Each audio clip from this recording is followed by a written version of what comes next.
ಶ್ರೀ ಗುರುಭ್ಯೋ ನಮಃ. ಹರಿ ಓಂ. ಆತ್ಮೀಯ ವೀಕ್ಷಕರಿಗೆಲ್ಲ ನಮಸ್ಕಾರಗಳು. ಹರೇ ರಾಮ.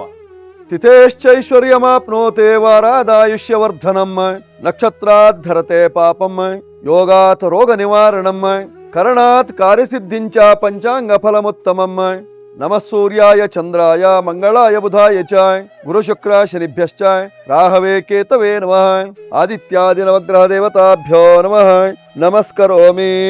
ಸ್ವಸ್ತಿ ಶ್ರೀ ವಿಜಯಾಭ್ಯುದಯ ನೃಪಶಾಲಿ ವಾಹನ ಗತಶಕ ವರ್ಷ 1947 ಮಂಗಳಕರ ವಿಶ್ವಾವಸು ನಾಮ ಸಂವತ್ಸರದ ಉತ್ತರಾಯಣ ಶಿಶಿರ ಋತು ಮಾಘ ಮಾಸದ ಕೃಷ್ಣ ಪಕ್ಷದ ಚತುರ್ದಶಿ ತಿಥಿ, ವಾರ ಸೋಮವಾರವಾಗಿದೆ. ಈ ದಿವಸ ನಕ್ಷತ್ರ ಶ್ರವಣ ನಕ್ಷತ್ರ ಇದೆ. ವರಿಯಾನ್ನಾಮ ಯೋಗ ಇದೆ, ಶಕುನೀಕರಣ ಇದೆ ಇವತ್ತಿನ ಪಂಚಾಂಗದಲ್ಲಿ. ಹೀಗಿರುವಾಗ ಇವತ್ತಿನ ದಿನ ವಿಶೇಷತೆಯಲ್ಲಿ ಅನಧ್ಯಯನತ್ರಯ, ಜೊತೆಯಲ್ಲಿ ಸಿದ್ಧಗಂಗಾ ಕ್ಷೇತ್ರದಲ್ಲಿ ಸಿದ್ಧಲಿಂಗೇಶ್ವರ ರಥೋತ್ಸವ ಇರತಕ್ಕಂಥದ್ದಿದೆ. ಇವತ್ತಿನ ದಿವಸ ಅತ್ಯಂತ ವಿಶೇಷವಾಗಿರ್ತಕ್ಕಂಥದ್ದು ಅಮೃತ ಸಿದ್ಧಿ ಯೋಗ. ಶೋಣೇಂದುವಾರೆ ಭೃಗುರೇವತಿ ಚ. ಶೋಣೇಂದುವಾರೆ, ಇಂದುವಾರ ಅಂದರೆ ಸೋಮವಾರ, ಶೋಣ ನಕ್ಷತ್ರ ಅಂದರೆ ಶ್ರವಣ ನಕ್ಷತ್ರ. ಸೋಮವಾರ ದಿವಸ ಶ್ರವಣ ನಕ್ಷತ್ರ ಬಂದದ್ದರಿಂದ ಇವತ್ತಿನ ದಿವಸ ಅಮೃತ ಸಿದ್ಧಿ ಯೋಗ ಇದೆ. ಈಗಾಗಲೇ ಜಾಗರಣೆ ಮಾಡ್ಕೊಂಡಿದ್ದೀರಿ. ನಿನ್ನೆ ಮಹಾಶಿವರಾತ್ರಿ, 4 ಯಾಮಗಳಲ್ಲೂ ಸಹಿತವಾಗಿ ಶಿವನ ದರ್ಶನವನ್ನು ಮಾಡ್ಕೊಂಡಿದ್ದೀರಿ. ಶಿವರಾತ್ರಿಯ ಸಂಕಲ್ಪವನ್ನು ಮಾಡಿಕೊಂಡು ವಿಶೇಷವಾದಂತಹ ಹಬ್ಬದ ಆಚರಣೆಯನ್ನು ಮಾಡಿಕೊಂಡಿದ್ದೀರಿ. ಉಪವಾಸವಿದ್ರಿ, ಉಪವಾಸದ ಹಬ್ಬ. ಇಂದಿನ ದಿವಸ ಸಿಹಿ ಊಟದ ಹಬ್ಬವಾಗಿರ್ತಕ್ಕಂಥದ್ದು.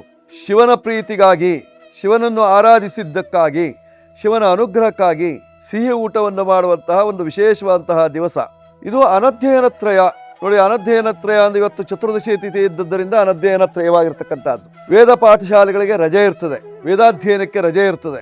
ಇಂತಹ ಸಂದರ್ಭದಲ್ಲಿ ಖಗೋಳದಲ್ಲಿ ಗೋಚರಿಸುವಂತಹ ಗ್ರಹಗಳು ಮೇಷಾದಿ 12 ರಾಶಿಗಳಿಗೆ ಬಂದಾಗ ಯಾವ ರೀತಿಯಂತಹ ಫಲ ಇರ್ತದೆ, ಮೇಷಾದಿ 12 ರಾಶಿಗಳವರೆಗೆ ಹೇಳುವಂತಹದ್ದನ್ನು ನೋಡೋಣ. ಮೊದಲು ಮೇಷರಾಶಿ. ಮೇಷರಾಶಿಯವರ ಫಲವನ್ನು ನೋಡುವಾಗ ನಿಮ್ಮ ರಾಶಿಗೆ ಲಾಭಸ್ಥಾನದಲ್ಲಿ ಗ್ರಹಗಳು ಇದ್ದದ್ರಿಂದ, ಧನಾಧಿಪತಿ ಇದ್ದದ್ರಿಂದ ಧನ ಸಮೃದ್ಧಿ, ಆರೋಗ್ಯ ವೃದ್ಧಿ, ವ್ಯಾಪಾರದಲ್ಲಿ ಅಭಿವೃದ್ಧಿ. ಆದರೆ ಶಾರೀರಿಕವಾಗಿ ಅನಾರೋಗ್ಯ, ಮನೆಯಲ್ಲಿ ಕಿರಿಕಿರಿ ಉಂಟಾಗ್ತದೆ. ನೀವು ಇಚ್ಛಿಸಿದ ಕೆಲಸ ಕಾರ್ಯಗಳು ನಿರ್ವಿಘ್ನವಾಗಿ ಸರಿಯಾಗಿ ತೂಗುವುದಿಲ್ಲ, ಅದರಿಂದ ತೊಂದರೆ ಉಂಟಾಗುವಂತಹ ಸಾಧ್ಯತೆಗಳು. ಪರಿಹಾರಕ್ಕೆ ಏನು ಮಾಡಬೇಕು? ಶಿವನ ಉಪಾಸನೆಯೇ ಅಗತ್ಯವಾಗಿ ಮಾಡಿಕೊಳ್ಳಬೇಕಾಗಿರ್ತಕ್ಕಂಥದ್ದು. ಚತುರ್ದಶಿ ಅಂದರೆ ಶಿವನ ಉಪಾಸನೆ ಮಾಡುವಂತಹ ಕಾಲ. ಸಾಧ್ಯವಾದರೆ ಶಿವನ ಉಪಾಸನೆ ಮಾಡ್ಕೊಳ್ಳಿ. ಪೂರ್ವ ದಿಕ್ಕು ನಿಮಗೆ ಯೋಗ್ಯವಾಗಿದೆ. ಇವತ್ತಿನ ವ್ಯಾಪಾರ ವ್ಯವಹಾರಕ್ಕೆ ಬಳಸಬೇಕಾಗಿರ್ತಕ್ಕಂತಹ ಸಂಖ್ಯೆ 9 ಬಳಸಿಕೊಳ್ಳಿ. ಕೆಂಪು ಬಣ್ಣದ ವಸ್ತ್ರ ನಿಮಗೆ ಅನುಕೂಲವನ್ನು ತರುತ್ತದೆ. ಜೊತೆಯಲ್ಲಿ ಕೆಂಪು ಬಣ್ಣದ ಹಸುಗಳಿಗೆ ಇವತ್ತಿನ ದಿವಸ ಗ್ರಾಸವನ್ನು ನೀಡುವುದರಿಂದ ನಿಮ್ಮ ಕಷ್ಟಗಳೆಲ್ಲ ನಿವಾರಣೆಯಾಗಿ ಸುಖ ಪ್ರಾಪ್ತಿ, ನೆಮ್ಮದಿ ಉಂಟಾಗುವಂತಹ ಕಾಲವಾಗಿದೆ ಮೇಷರಾಶಿಯವರಿಗೆ. ಈಗ ವೃಷಭರಾಶಿ. ವೃಷಭರಾಶಿಯವರ ಫಲವನ್ನು ನೋಡುವಾಗ ಧನಸ್ಥಾನದಲ್ಲಿ ಗುರು ಇದ್ದದ್ರಿಂದ ಧನ ಸಮೃದ್ಧಿಯಾಗುವಂತಹ ಯೋಗ, ವ್ಯಾಪಾರ ವ್ಯವಹಾರದಲ್ಲಿ ಅಭಿವೃದ್ಧಿ ಆಗ್ತದೆ, ಮನಕ್ಲೇಶ ನಿವಾರಣೆಯಾಗುವಂತಹ ಕಾಲ, ಹೆಂಡತಿಯಿಂದ ಅನುಕೂಲ, ವೃತ್ತಿಯಲ್ಲೂ ಸಹಿತವಾಗಿ ಅನುಕೂಲ ಉಂಟಾಗುವಂತಹ ಸಾಧ್ಯತೆಗಳು. ನೀವು ಮಾಡುವಂತಹ ವೃತ್ತಿ ಸ್ಥಾನದಲ್ಲಿ ಈಗಾಗಲೇ ಶುಕ್ರ ಬಂದುಬಿಟ್ಟಿದ್ದಾನೆ ಅಂದಾಗ ವ್ಯಾಪಾರ ವ್ಯವಹಾರದಲ್ಲಿ, ಉದ್ಯೋಗದಲ್ಲಿ ಅಭಿವೃದ್ಧಿಯನ್ನು ಕೊಡ್ತಾನೆ. ಮಕ್ಕಳ ವಿಚಾರದಲ್ಲಿ ಮಾತ್ರ ಸ್ವಲ್ಪ ಕಿರಿಕಿರಿ ಉಂಟಾದೀತು, ಜಾಗೃತೆ ವಹಿಸಿ. ಇಂದಿನ ದಿವಸ ದೋಷ ನಿವಾರಣೆಗಾಗಿ ನೀವು ಇವತ್ತಿನ ದಿವಸ ಪಾರ್ವತೀ ದೇವಿ ಅರ್ಥಾತ್ ಅನ್ನಪೂರ್ಣೇಶ್ವರಿ ಆರಾಧನೆಯನ್ನು ಮಾಡಿಕೊಳ್ಳುವುದರಿಂದ ನಿಮ್ಮ ಕಷ್ಟಗಳು ನಿವಾರಣೆಯಾಗುವಂತಹ ಲಕ್ಷಣಗಳಿದ್ದಾವೆ.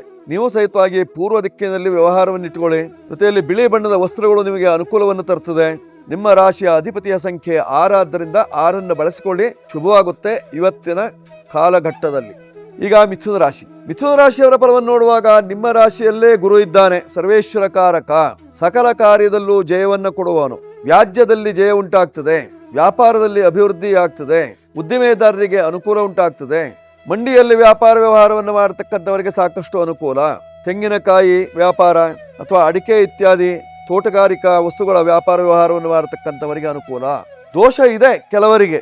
ಪರಿಹಾರಕ್ಕಾಗಿ ನೀವು ಮಾಡಿಕೊಳ್ಳಬೇಕಾಗಿರ್ತಕ್ಕಂಥದ್ದೇನು? ಗುರು ಆರಾಧನೆ ಮಾಡ್ಕೊಳ್ಳಿ. ಜೊತೆಯಲ್ಲಿ ಹಸುಗಳಿಗೆ ನೆನೆ ಹಾಕಿದ ಕಡಲೆಯನ್ನು ಕೊಡುವುದರಿಂದ ನಿಮ್ಮ ಕಷ್ಟಗಳು ಪರಿಹಾರವಾಗ್ತದೆ. 5 ನಿಮ್ಮ ರಾಶಿಯ ಅಧಿಪತಿಯ ಸಂಖ್ಯೆ ಬಳಸ್ಕೊಳ್ಳಿ. ಹಸಿರು ಬಣ್ಣ ಅನುಕೂಲ ಉಂಟಾಗ್ತದೆ. ಪೂರ್ವ ದಿಕ್ಕಿನಲ್ಲಿ ಅಥವಾ ಆಗ್ನೇಯ ದಿಕ್ಕಿನಲ್ಲಿ ವ್ಯವಹಾರ ಇಟ್ಕೊಳ್ಳಿ, ಶುಭವಾಗುತ್ತೆ ಮಿಥುನ ರಾಶಿಯವರು. ಈಗ ಕರ್ಕಾಟಕ ರಾಶಿ. ಕರ್ಕಾಟಕ ರಾಶಿಯವರ ಫಲವನ್ನು ನೋಡುವಾಗ ನಿಮ್ಮ ರಾಶಿಯ ಅಧಿಪತಿಯಾಗಿರ್ತಕ್ಕಂತಹ ಚಂದ್ರನು ಮಕರ ರಾಶಿಯಲ್ಲಿ ನಿಂತು ನಿಮ್ಮ ರಾಶಿಯನ್ನು ನೋಡ್ತಾ ಇದ್ದಾನೆ. ಭಾವಪುಷ್ಟಿ ಇರತಕ್ಕಂತಹದ್ದು. ದ್ರವ ಪದಾರ್ಥ ವ್ಯಾಪಾರಗಳನ್ನು ಮಾಡತಕ್ಕಂಥವರಿಗೆ ಅನುಕೂಲ, ನೀರಾವರಿಯಲ್ಲಿ ಕೆಲಸ ಕಾರ್ಯಗಳನ್ನು ಮಾಡತಕ್ಕಂಥವರಿಗೆ ಅನುಕೂಲ, ಅಥವಾ ನದಿಗಳ ಸಮೀಪದಲ್ಲಿ, ಸಮುದ್ರದ ಸಮೀಪದಲ್ಲಿ ಅಥವಾ ಕೆರೆ ಅಥವಾ ಹೊಳೆ ಇತ್ಯಾದಿಗಳ ಸಮೀಪದಲ್ಲಿ ವ್ಯಾಪಾರ ವ್ಯವಹಾರವನ್ನು ಮಾಡಿದಾಗ ನಿಮಗೆ ಅನುಕೂಲ ಉಂಟಾಗುವಂತಹ ಸಾಧ್ಯತೆ ಇದೆ. ಇಂದಿನ ದಿವಸ ಉದ್ಯೋಗದಲ್ಲಿ ಯಶಸ್ಸಿದೆ, ಕೌಟುಂಬಿಕವಾಗಿ ನೆಮ್ಮದಿ ಕೊಡ್ತದೆ. ಕರ್ಕಾಟಕ ರಾಶಿಯವರಿಗೆ ಮನಕ್ಲೇಶ ನಿವಾರಣೆಯಾಗಿ ಶುಭ ಪ್ರಾಪ್ತಿ. 2 ನಿಮ್ಮ ಸಂಖ್ಯೆ ಬಳಸಿಕೊಳ್ಳುವುದರಿಂದ ಕ್ಷೇಮ. ಬಿಳಿ ಬಣ್ಣದ ವಸ್ತ್ರಗಳು ನಿಮಗೆ ಅನುಕೂಲವನ್ನು ತರ್ತದೆ. ಜೊತೆಯಲ್ಲಿ ದುರ್ಗಾದೇವಿಗೆ ವಿಶೇಷವಾಗಿ ಪೂಜೆಯನ್ನು ಕೊಡುವುದರಿಂದ ಕಷ್ಟ ನಿವಾರಣೆ ಆಗ್ತದೆ. ಈಗ ಸಿಂಹರಾಶಿಯವರ ಫಲವನ್ನು ನೋಡುವಾಗ ನಿಮ್ಮ ರಾಶಿ ಅಧಿಪತಿಯಂತಹ ರವಿ ಈಗಾಗಲೇ ಕುಂಭರಾಶಿಯನ್ನು ಪ್ರವೇಶ ಮಾಡಿದ್ದಾನೆ. ನಿಮ್ಮ ರಾಶಿಗೆ ರವಿಯ ದೃಷ್ಟಿ ಇದೆ, ರಾಹುವಿನ ದೃಷ್ಟಿಯೂ ಇದೆ ಅಂದಾಗ ಆರೋಗ್ಯದಲ್ಲಿ ಸ್ವಲ್ಪ ಮಟ್ಟಿಗೆ ತೊಂದರೆ ಉಂಟಾಗುವಂತಹ ಲಕ್ಷಣಗಳು, ತಲೆಯ ಭಾಗದಲ್ಲಿ ನಿಮಗೇನಾದರೂ ತೊಂದರೆಗಳು ಕಾಣಿಸುವಂತಹ ಲಕ್ಷಣ ಇದೆ, ಬೆನ್ನಿನ ನರಗಳಲ್ಲಿ ತೊಂದರೆ ಉಂಟಾಗುವಂತಹ ಲಕ್ಷಣಗಳಿದ್ದಾವೆ, ಮೂಲಾಧಾರ ಚಕ್ರದಲ್ಲಿ ತೊಂದರೆ ಉಂಟಾಗುವಂತಹ ಲಕ್ಷಣಗಳು. ಕಾರಣ ಶತ್ರುಸ್ಥಾನದಲ್ಲಿರ್ತಕ್ಕಂತಹ ರವಿ ಶತ್ರು ಅಂತಹ ರಾಹುವಿನ ಒಟ್ಟಿಗೆ ಇದ್ದದ್ದರಿಂದ, ಲಾಭಸ್ಥಾನದಲ್ಲಿ ಗುರು ಇದ್ದದ್ದರಿಂದ ವ್ಯಾಪಾರ ವ್ಯವಹಾರದಲ್ಲಿ ಅಭಿವೃದ್ಧಿ ಆಗ್ತದೆ. ಚಿಂತೆ ಬೇಡ. ದೋಷ ಪರಿಹಾರಕ್ಕಾಗಿ ಕೆಂಪು ಬಣ್ಣದ ಹಸುಗಳಿಗೆ ಗ್ರಾಸವನ್ನು ನೀಡುವುದರಿಂದ ಕಷ್ಟ ನಿವಾರಣೆಯಾಗುವಂತಹ ಲಕ್ಷಣಗಳಿದ್ದಾವೆ. ನೀವು ಬಳಸಬೇಕಾಗಿರ್ತಕ್ಕಂತಹ ಸಂಖ್ಯೆ 1 ಬಳಸಿಕೊಳ್ಳಿ. ಕೆಂಪು ಬಣ್ಣದ ವಸ್ತ್ರಗಳು ನಿಮಗೆ ಅನುಕೂಲವನ್ನು ತರ್ತದೆ. ದಕ್ಷಿಣ ದಿಕ್ಕಿನಲ್ಲಿ ಪೂರ್ವಾಭಿಮುಖವಾಗಿರ್ತಕ್ಕಂತಹ ಶಿವನ ದೇವಸ್ಥಾನಕ್ಕೆ ಹೋಗುವುದರಿಂದ, ಕಾಡುಗೆರೆಯಲ್ಲಿರ್ತಕ್ಕಂತಹ ಮಹಾಮೃತ್ಯುಂಜಯನ ಅನುಗ್ರಹವನ್ನು ಪಡೆದುಕೊಳ್ಳುವುದರಿಂದ ನಿಮ್ಮ ಕಷ್ಟಗಳು ನಿವಾರಣೆಯಾಗುವಂತಹ ಲಕ್ಷಣ ಇದೆ. ಮಾಡ್ಕೊಳ್ಳಿ, ಶುಭವಾಗುತ್ತೆ. ಸಿಂಹರಾಶಿಯವರು. ಈಗ ಕನ್ಯಾರಾಶಿಯವರ ಫಲವನ್ನು ನೋಡುವಾಗ ಸಪ್ತಮದಲ್ಲಿ ಶನಿ ಮಹಾತ್ಮ ನಿತ್ತು ನೋಡ್ತಾ ಇದ್ದಾನೆ. ಶನಿ ಮಹಾತ್ಮನ ಕ್ರೂರವಾದಂತಹ ದೃಷ್ಟಿ. ಕೆಲವರಿಗೆ ಪಿತೃದೋಷ, ಮನೆ ಮುಂಭಾಗದಲ್ಲಿ ಕಾಗೆಗಳು ಕರ ಕರ ಕರ ಕರ ಶಬ್ದ ಮಾಡ್ತಾ ಇರ್ತವೆ, ಹೊರಗೆ ಬಿದ್ದ ತಕ್ಷಣದಲ್ಲಿ ಅಪಶಕುನಗಳ ಲಕ್ಷಣಗಳು, ವ್ಯವಹಾರಗಳು ಸರಿಯಾಗಿ ನಡೆಯೋದಿಲ್ಲ, ಮಾನಸಿಕವಾದಂತಹ ತೊಂದರೆ, ಕೌಟುಂಬಿಕವಾಗಿ ಸಾಕಷ್ಟು ಹಿಂಸೆ. ಇದನ್ನೆಲ್ಲ ಪರಿಹಾರ ಮಾಡಿಕೊಳ್ಳುವುದಕ್ಕೆ ನೀವು ಮಾಡಬೇಕಾಗಿರ್ತಕ್ಕಂಥದ್ದು ಶನಿ ಮಹಾತ್ಮನಿಗೆ ಶರಣು ಹೋಗಬೇಕು. ಕರ್ಮ ಪ್ರದಾತ, ಕರ್ಮವನ್ನ ಅಳತೆ ಮಾಡುವವನು, ಕಾನೂನಿನ ಅಧಿಪತಿಯಾಗಿರ್ತಕ್ಕಂಥವನು. ಆದ್ದರಿಂದ ಶನಿ ಮಹಾತ್ಮನಿಗೆ ಶರಣು ಹೋಗಿ ಶನಿ ಕಥೆಯನ್ನು ಓದಿಸಿ. ಜೊತೆಯಲ್ಲಿ 5 ನಿಮ್ಮ ಸಂಖ್ಯೆಯನ್ನು ಬಳಸಿಕೊಳ್ಳುವುದರಿಂದ ಕ್ಷೇಮ ಇದೆ. ಹಸಿರು ಬಣ್ಣದ ಬಟ್ಟೆ ನಿಮಗೆ ಆಗಿ ಬರ್ತದೆ. ಉತ್ತರ ದಿಕ್ಕಿನ ವ್ಯವಹಾರದಿಂದ ಕಾರ್ಯಸಿದ್ಧಿ ಆಗ್ತದೆ ಇವತ್ತಿನ ದಿವಸ. ಈಗ ತುಲಾರಾಶಿಯವರ ಫಲವನ್ನು ನೋಡುವಾಗ ನಿಮ್ಮ ರಾಶಿಯಿಂದ ಭಾಗ್ಯ ರಾಶಿಯಲ್ಲಿ ಗುರು ಇದ್ದು ಪೂರ್ಣ ದೃಷ್ಟಿಯಲ್ಲಿ ನೋಡ್ತಾ ಇದ್ದಾನೆ. ಹೊಸ ಕೆಲಸ ಕಾರ್ಯಗಳಿಗೆ ಅನುಕೂಲ ಉಂಟಾಗುವಂತಹ ಸಾಧ್ಯತೆಗಳು, ವ್ಯಾಪಾರ ವ್ಯವಹಾರದಲ್ಲಿ ಅಭಿವೃದ್ಧಿ ಆಗುವಂತಹ ಲಕ್ಷಣಗಳು, ಮನೆ ಮಾರು ಮಾಡಿಕೊಳ್ಳುವವರಿಗೆ ಸಾಕಷ್ಟು ನೆಮ್ಮದಿ ಕೊಡುವಂತಹ ಕಾಲ, ಭೂಮಿ ಖರೀದಿಗೆ ಅನುಕೂಲದ ಸಮಯ, ವಾಹನ ಖರೀದಿ ಮಾಡಿಕೊಳ್ಳುವವರಿಗೂ ಸಹಿತವಾಗಿ ಗುರುವಿನ ಬಲ ಇದೆ. ದೋಷ ಪರಿಹಾರಕ್ಕೆ ನೀವು ಮಾಡಿಕೊಳ್ಳಬೇಕಾಗಿರ್ತಕ್ಕಂಥದ್ದು ಅನ್ನಪೂರ್ಣೇಶ್ವರಿ ಅನುಗ್ರಹ ಬೇಕು. ಸಾಧ್ಯವಾದರೆ ಹೊರನಾಡಿಗೆ ಹೋಗಿ ಸ್ವಲ್ಪ ಅಕ್ಕಿಯನ್ನ ಕೊಟ್ಟು ತಾಯಿಯ ಅನುಗ್ರಹವನ್ನು ಪಡೆದುಕೊಂಡು ಬನ್ನಿ. ನಿಮ್ಮ ಕಷ್ಟ ನಿವಾರಣೆಯಾಗುವಂತಹ ಲಕ್ಷಣ ಇದೆ. ಶುಭವಾಗುತ್ತೆ ತುಲಾರಾಶಿಯವರಿಗೆ ಇವತ್ತಿನ ದಿವಸ. ನೀವು ಬಳಸಬೇಕಾಗಿರ್ತಕ್ಕಂತಹ ಸಂಖ್ಯೆ 6. ಬಿಳಿ ಬಣ್ಣದ ವಸ್ತ್ರಗಳು ನಿಮಗೆ ಅನುಕೂಲವನ್ನು ತರ್ತದೆ. ಜೊತೆಯಲ್ಲಿ ಅನ್ನಪೂರ್ಣೇಶ್ವರಿಯ ಅನುಗ್ರಹದಿಂದ ಎಲ್ಲ ಕಷ್ಟ ನಿವಾರಣೆ, ಮನೆಯಲ್ಲಿ ದವಸ ಧಾನ್ಯ ಸಮೃದ್ಧಿ. ಈಗ ವೃಶ್ಚಿಕ ರಾಶಿಯವರ ಫಲವನ್ನು ನೋಡುವಾಗ ನಿಮ್ಮ ರಾಶಿಯಿಂದ ಅಷ್ಟಮದಲ್ಲಿ ಗುರು ಇದ್ದಾನೆ. ಧನಾಧಿಪತಿ ಅವನು. ನಷ್ಟದ ಕಾಲ. ಪಂಚಮದಲ್ಲಿ ಶನಿ ಮಹಾತ್ಮ ಇದ್ದಾನೆ. ಮಕ್ಕಳಿಂದ ತೊಂದರೆ, ದೂರ ದೇಶದಲ್ಲಿರ್ತಕ್ಕಂತಹ ಮಕ್ಕಳ ಉಪದ್ರವಗಳು.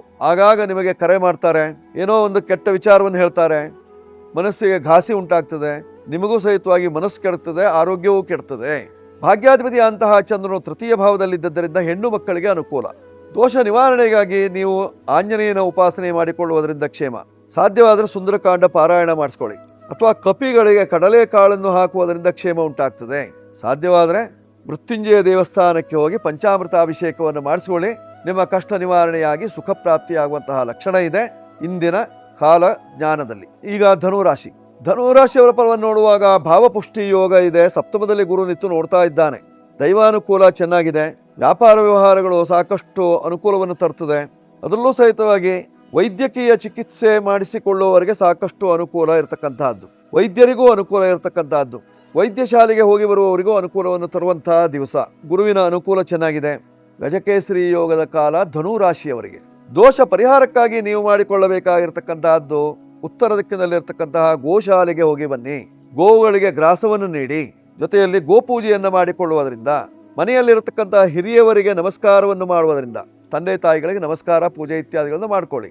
ಆಗ ನಿಮ್ಮ ಕಷ್ಟ ಎಲ್ಲ ನಿವಾರಣೆ ಆಗುವಂತಹ ಲಕ್ಷಣ ಇದೆ. ನೀವು ಬಳಸಿಕೊಳ್ಳಬೇಕಾಗಿರ್ತಕ್ಕಂತಹ ಸಂಖ್ಯೆ 3 ಬಳಸಿಕೊಳ್ಳುವುದರಿಂದ ಕ್ಷೇಮ. ಹಳದಿಯ ವಸ್ತ್ರ ನಿಮಗೆ ಅನುಕೂಲವನ್ನು ತರ್ತದೆ. ಉತ್ತರ ದಿಕ್ಕು ನಿಮಗೆ ಯೋಗ್ಯವಾಗಿದೆ. ಈಗ ಮಕರ ರಾಶಿಯವರ ಫಲವನ್ನು ಇಂದಿನ ದಿವಸ ನಾವು ನೋಡುವಾಗ ಸಪ್ತಮ ಸ್ಥಾನದಲ್ಲಿರ್ತಕ್ಕಂತಹ ಚಂದ್ರನು ನಿಮ್ಮ ರಾಶಿಗೆ ಬಂದಿದ್ದಾನೆ. ಭಾವಪುಷ್ಟಿ ಯೋಗ, ಮನಸ್ಸಿಗೆ ಒಂದು ರೀತಿಯಂತಹ ಹಿತ, ಕುಟುಂಬದಲ್ಲಿ ಸೌಖ್ಯ, ಮಕ್ಕಳು ಸಹಿತವಾಗಿ ಪ್ರೀತಿಯಿಂದ ಮಾತನಾಡಿಸ್ತಾರೆ, ವ್ಯವಹಾರದಲ್ಲಿ ಅಭಿವೃದ್ಧಿ ಇದೆ, ಆರೋಗ್ಯದಲ್ಲಿ ನಿಮಗೆ ಇವತ್ತಿನ ದಿವಸ ಸಂತಸವನ್ನು ತರ್ತದೆ. ಔಷಧೋಪಚಾರಗಳು ನಿಮಗೆ ದೇಹಕ್ಕೆ ಹಿಡಿತದೆ, ಅದರಿಂದ ಅನುಕೂಲ. ಆಹಾರವು ಸೇರ್ತದೆ. ದೋಷ ಪರಿಹಾರಕ್ಕಾಗಿ ನೀವು ಮಾಡಿಕೊಳ್ಳಬೇಕಾಗಿರ್ತಕ್ಕಂಥದ್ದೇನು, ಶನಿ ಮಹಾತ್ಮನ ತುಷ್ಟಿಗಾಗಿ ಎಳ್ಳನ್ನು ದಾನ ಮಾಡ್ಕೊಳ್ಳಿ. ಸಾಧ್ಯವಾದರೆ ನಿಮ್ಮ ಕುಟುಂಬದವ್ರನ್ನೆಲ್ಲ ಚೆನ್ನಾಗಿ ಮಾತನಾಡಿಸಿ.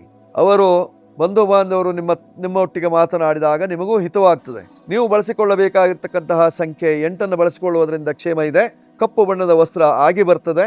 ಉತ್ತರ ದಿಕ್ಕಿನಲ್ಲಿ ವ್ಯವಹಾರವನ್ನು ಮಾಡುವುದರಿಂದ ಕ್ಷೇಮ ಇದೆ. ಮಕರ ರಾಶಿಯವರಿಗೆ ಇವತ್ತಿನ ದಿವಸ. ಈಗ ಕುಂಭರಾಶಿಯವರ ಫಲವನ್ನು ನೋಡುವಾಗ ನಿಮ್ಮ ರಾಶಿ ಅಧಿಪತಿಯಾಗಿರ್ತಕ್ಕಂತಹ ಶನಿ ಮಹಾತ್ಮ ಧನಸ್ಥಾನದಲ್ಲಿದ್ದಾನೆ. ಹಣಕಾಸಿನ ತೊಂದರೆ, ವ್ಯಾಪಾರ ವ್ಯವಹಾರಗಳು ಅಷ್ಟಕ್ಕಷ್ಟೇ. ದೂರದಿಂದ ನೆಂಟರ ಆಗಮನ, ಬಂದಂತಹ ಬಂಧು ಬಾಂಧವರಿಂದ ಕೆಟ್ಟ ಮಾತನ್ನು ಕೇಳಬೇಕಾದಂತಹ ಸಂದರ್ಭ, ಕೆಲವರಿಗೆ ವಾಗದೋಷ, ಕೆಲವರಿಗೆ ಶಾಪದೋಷಾದಿಗಳು ಕಾಡಿಸುವಂತಹ ಸಾಧ್ಯತೆ ಇರತಕ್ಕಂತಹದ್ದು. ಇದೆಲ್ಲದರ ಪರಿಹಾರಕ್ಕೆ ನೀವು ಮಾಡಿಕೊಳ್ಳಬೇಕಾಗಿರತಕ್ಕಂತಹದ್ದು ಮಹಾಮೃತ್ಯುಂಜಯನ ಅನುಷ್ಠಾನ ಅಥವಾ ಮಹಾಮೃತ್ಯುಂಜಯನ ದರ್ಶನವನ್ನು ಮಾಡಿಕೊಳ್ಳುವುದರಿಂದ ನಿಮ್ಮ ಕಷ್ಟಗಳು ಪರಿಹಾರವಾಗುವಂತಹ ಲಕ್ಷಣ ಇದೆ. ಮಾಡಿಕೊಳ್ಳಿ. 8 ನಿಮ್ಮ ಸಂಖ್ಯೆಯನ್ನು ಬಳಸಿಕೊಳ್ಳಿ. ಬಿಳಿ ಬಣ್ಣದ ವಸ್ತ್ರಗಳು, ಕಪ್ಪು ಬಣ್ಣದ ವಸ್ತ್ರಗಳು ಆಗಿ ಬರ್ತದೆ. ಉತ್ತರ ದಿಕ್ಕಿನ ವ್ಯವಹಾರದಿಂದ ಕ್ಷೇಮ ಉಂಟಾಗ್ತದೆ. ಈಗ ಮೀನರಾಶಿಯವರ ಫಲವನ್ನು ನೋಡುವಾಗ ನಿಮ್ಮ ರಾಶಿಯಲ್ಲೇ ಶನಿ ಮಹಾತ್ಮನಿದ್ದಾನೆ. ಸದಾಕಾಲದಲ್ಲೂ ಆರೋಗ್ಯಹೀನರಾಗಿರ್ತೀರಿ. ಅಲರ್ಜಿ, ಮೈಯೆಲ್ಲ ತುರಿಕೆ, ನವೆ ಉಂಟಾಗ್ತದೆ. ನಾಗದೋಷ ಕೆಲವರಿಗೆ. 4ನೇ ಮನೆಯಲ್ಲಿ ಗುರು ಇದ್ರೂ ಸಹಿತವಾಗಿ ಆರೋಗ್ಯ ಕೆಟ್ಟು ಹೋಗ್ತದೆ. ಸಾಕಷ್ಟು ತೊಂದರೆಯನ್ನು ಅನುಭವಿಸ್ತೀರಿ. ವೈದ್ಯರ ಸಲಹೆಯನ್ನು ತೆಗೆದುಕೊಂಡರೂ ಸಹಿತವಾಗಿ ನಿಮಗೆ ಮನಸ್ಸಿಗೆ ಸಮಾಧಾನ ಇರೋದಿಲ್ಲ. ಊಟೋಪಚಾರದಲ್ಲಿ ವ್ಯತ್ಯಾಸ ಉಂಟಾಗುವಂತಹ ಸಾಧ್ಯತೆ. ಹಸಿವೆ ಆಗೋದಿಲ್ಲ, ಬಾಯಿ ರುಚಿ ಇರೋದಿಲ್ಲ. ದೋಷ ನಿವಾರಣೆಗಾಗಿ ನೀವು ಮಾಡಿಕೊಳ್ಳಬೇಕಾಗಿರ್ತಕ್ಕಂಥದ್ದೇನು, ಗುರು ಮಂದಿರಕ್ಕೆ ಹೋಗನ್ನಿ. ಸಾಧ್ಯವಾದರೆ ಮಂತ್ರಾಲಯಕ್ಕೆ ಅಥವಾ ರಾಯರ ಮಂದಿರಕ್ಕೆ ಹೋಗಿ ಪೂಜೆ ಪುನಸ್ಕಾರಗಳನ್ನು ಮಾಡಿಕೊಳ್ಳುವುದರಿಂದ ಕ್ಷೇಮ ಉಂಟಾಗ್ತದೆ. ಹಳದಿ ಬಣ್ಣದ ವಸ್ತ್ರ ಅನುಕೂಲ. 3 ನಿಮ್ಮ ಸಂಖ್ಯೆ ಬಳಸಿಕೊಳ್ಳುವುದರಿಂದ ಕ್ಷೇಮ. ಉತ್ತರ ದಿಕ್ಕಿನ ವ್ಯವಹಾರದಿಂದ ಕಾರ್ಯಸಿದ್ಧಿ. 12 ರಾಶಿಯವರು ಇವತ್ತಿನ ದಿವಸದ ಪುಣ್ಯ ಸಂದರ್ಭದಲ್ಲಿ ವಿಶೇಷವಾಗಿ ಮಹಾಮೃತ್ಯುಂಜಯನ ಪ್ರಾರ್ಥನೆಯನ್ನ ಮಾಡಿಕೊಳ್ಳುವುದರಿಂದ ಮೃತ್ಯುಂಜಯಾಯ ರುದ್ರಾಯ ನೀಲಕಂಠಾಯ ಶಂಭವೇ ಅಮೃತೇಶಾಯ ಶರ್ವಾಯ ಮಹಾದೇವಾಯ ತೇ ನಮಃ ಈ ಮಂತ್ರವನ್ನು ಪಠನ ಮಾಡುವುದರಿಂದ ನಿಮ್ಮ ಕಷ್ಟ ಪರಿಹಾರವಾಗ್ತದೆ, ಶುಭ ಉಂಟಾಗ್ತದೆ ಇವತ್ತಿನ ದಿವಸ. ಆತ್ಮೀಯರೇ, ಈಗಾಗಲೇ ಶಿವರಾತ್ರಿಯನ್ನು ಮುಗಿಸಿಕೊಂಡಿದ್ದಾಯಿತು, ಜಾಗರಣೆಯನ್ನು ಮಾಡಿದ್ದಾಯಿತು. ಇವತ್ತಿನ ದಿವಸ ಶಿವನಿಗೆ ವಿಶೇಷವಾಗಿ ಪೂಜೆಯನ್ನು ಸಲ್ಲಿಸಬೇಕಾದಂತಹ ಸಂದರ್ಭ ಇದೆ. ಶಿವಪೂಜೆ, ಶಿವಭಜನೆ, ಶಿವ ಸಂಕೀರ್ತನ ಅಥವಾ ಶಿವನಾಮಸ್ಮರಣೆ ಇತ್ಯಾದಿಗಳನ್ನು ಮಾಡಿಕೊಳ್ಳುವುದರಿಂದ ನಮಗೆ ಸಾಕಷ್ಟು ಅನುಕೂಲ ಉಂಟಾಗ್ತದೆ. ಯಾಕೆಂದರೆ ಇವತ್ತು ಚತುರ್ದಶಿ ತಿಥಿ, ತ್ರಯೋದಶಿ ಚತುರ್ದಶಿ ಯುಕ್ತವಾಯಿತು ಅಂದರೆ ಮಹಾಶಿವರಾತ್ರಿ, ಮಾಸ ಶಿವರಾತ್ರಿ. ಅದಕ್ಕಿಂತಲೂ ಮುಖ್ಯವಾಗಿ ಬೌಧಾಯನ ಕಾತ್ಯಾಯನ ಅಮಾವಾಸ್ಯೆ. ನೋಡಿ, ಅಮಾವಾಸ್ಯೆ ಬಂತು ಅಂದ ತಕ್ಷಣದಲ್ಲಿ ಭಯ, ಭೀತಿ ಇತ್ಯಾದಿಗಳು ಜಾಸ್ತಿ ಆಗುವಂತಹ ಸಂದರ್ಭ ಇದೆ. ಕೆಲವರು ಇಂದು ಗ್ರಹಣ ಇದೆ ಹೇಳುವವರು ಇದ್ದಾರೆ, ಇಲ್ಲ ಅಂತಲ್ಲ, ಆದರೆ ನಮಗೆ ಗೋಚರ ಇಲ್ಲ. ಆದರೆ ವಿಶೇಷವಾಗಿ ನಾವು ಭಯಭೀತಿಯನ್ನು ಪರಿಹಾರ ಮಾಡಿಕೊಳ್ಳುವುದಕ್ಕೆ ನಾವು ಮೃತ್ಯುಂಜಯನ ಉಪಾಸನೆಯನ್ನೇ ಮಾಡಿಕೊಳ್ಳಬೇಕಾಗಿರ್ತಕ್ಕಂಥದ್ದು. ನಮಗೆ ಉಗ್ರ ಮೃತ್ಯು, ಅಪಮೃತ್ಯು, ಘೋರ ಮೃತ್ಯು, ಕಾಳ ಮೃತ್ಯು, ವ್ಯಾಳ ಮೃತ್ಯು, ಕ್ಷುದ್ರ ಮೃತ್ಯು, ಪೈಶಾಚಿಕ ಮೃತ್ಯು ಹೇಳುವಂತಹ 7 ವಿಧದ ಮೃತ್ಯು ದೋಷಗಳು ಕಾಡುತ್ತದೆ. ಆ ಎಲ್ಲ ಮೃತ್ಯು ದೋಷವನ್ನು ಪರಿಹಾರ ಮಾಡಿಕೊಳ್ಳುವುದಕ್ಕೆ ಮಾನವ ಕೋಟಿಯೇ ವಿಶೇಷವಾಗಿ ಮೃತ್ಯುಂಜಯನ ಶಿವನ ಉಪಾಸನೆಯನ್ನು ಮಾಡಿಕೊಳ್ಳುವುದರಿಂದ, ನಿನ್ನೆ ಮಾಡಿದೇವಲ್ಲ ಸಾಕು ಇವತ್ತೆಂತಕ್ಕೆ ಅಂತ ಬಿಡ್ಬೋದು ನೀವು.